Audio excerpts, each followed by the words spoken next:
Upper Room, Philippines. This is the Lord's touch, to show His love to God's family and His people. A blessed Christmas and a prosperous New Year for everyone. Nice pong tumunghay tayo sa salita ng Panginoon na matatagpuan sa Lucas Kabanatang 2, talata 7, kung saan naihayag kanyang ipinanganak ni Maria ang kanyang panganay na anak na lalaki, at ito'y binalot ng mga lampin at inihiga sa isang sabsaban dahil walang lugar para sa kanila sa tuluyan. Pagpalain ng Panginoon kay mga salita. Ito po'y paglalarawan ng kapanganakan ng ating Panginoon, for which we now celebrate as Christmas. Well, the angel has announced a babe in swaddling clothes lying in a manger. Imagine a bold place. Isang sabsaban. Ang sabsaban na ito is like a wooden box, a feather that holds the food of the animal. But the thing that I would like to point out is the word, there is no room in the inn. The inn is like a house that has extra rooms. So happen, there is no available room for the babe Jesus. Ano po ba ang inihahayag ng leksyon na ito?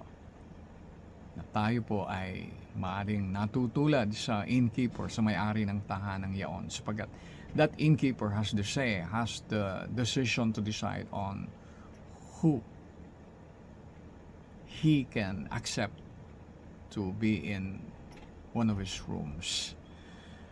Sad to say, marami po ang walang silid para sa Panginoon sa kanilang buhay because they have not known Jesus fully well. They have not accepted Him as personal Lord and Savior.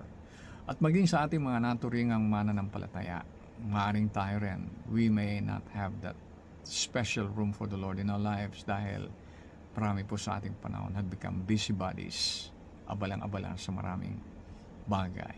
So they say that Christmas these days is a commercialized thing and it has lost that awe, that wow unto our God.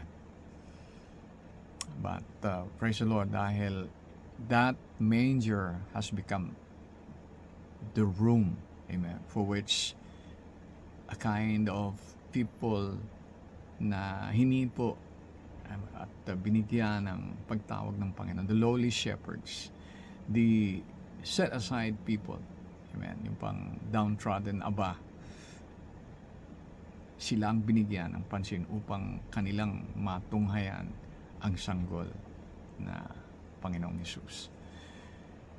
And I believe ang puso ng Panginoon naroon sa mga tinatawag na aba.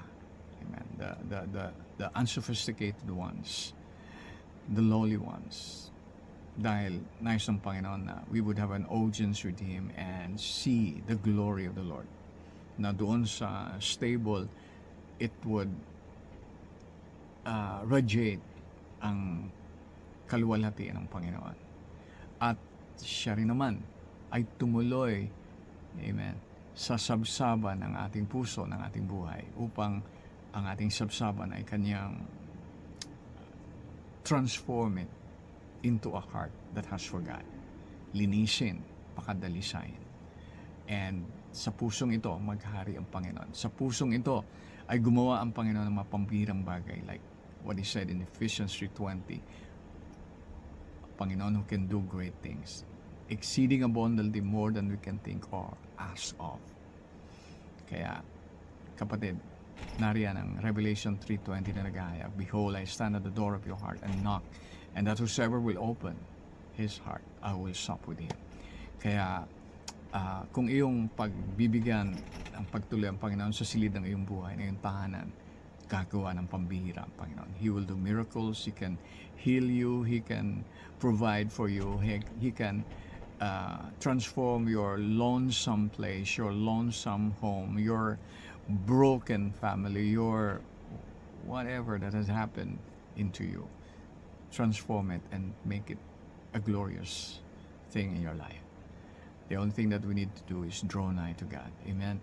May natutunan po akong panalangin na turo sa akin ng aking ina na wika, Panginoon, pumasok ka sa aking puso at gawin mo ako isang mabuting anak. Mari bang maging panalangin mo ito?